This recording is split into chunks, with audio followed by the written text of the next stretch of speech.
Major League Wrestling, Miami debut, Scottish Rite Temple. An up-and-coming talent. He's been about 10 months in the business, but he's starting to make a little bit of a name for himself, so that's always a good thing. And it's Ariel Dominguez getting a chance here with MLW.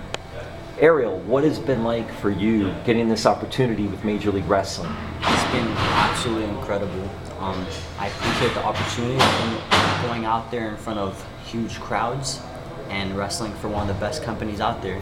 You know, I'm out there wrestling with the best stars around the world. So it's absolutely amazing to me that I get to learn from them, you know, and learn this fast with a company so big, you know. So I'm blessed, man. I'm blessed, really.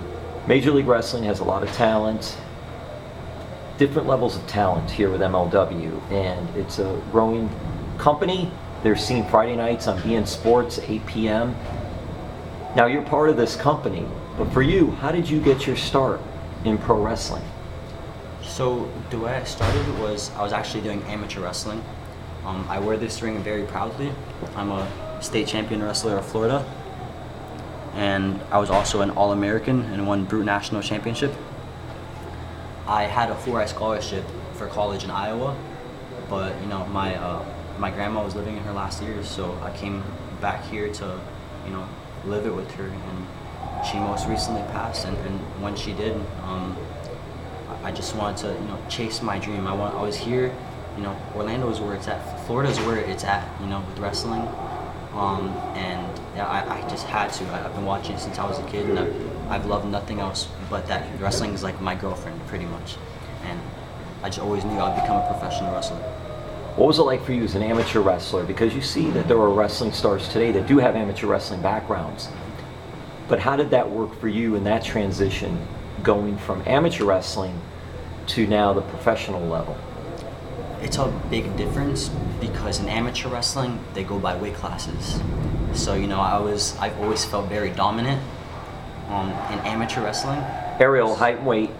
Height, I'm 5'2" and a half. At half. But at the end, I'm 140 pounds, and so you're a smaller, lighter wrestler. And I've been small all my life, and you know I'm not afraid of anything, no matter how big they are. I just wrestled Ace Romero, about 400 pounds, and I did not go out there defeated beforehand. I went out there thinking I can win, so I gave it my all, and I came up short, but you know, I'm happy at the end of the day because I know that I will never back down from a fight no matter what. How do you look at some of the wrestlers, even like a Rey Mysterio? Is that a wrestler that inspired you, or who are some of the wrestlers that inspired you? Some of the wrestlers that inspired me, definitely Rey Mysterio. Since I was a kid, you know, Eddie, you know, the shorter stature, and seeing them climb all the way to the top, and also there now is, you know, Leo Rush. He was an amateur wrestler also, and he's doing amazing things right now. He's on Monday Night Raw, you know, so that is very inspirational to me.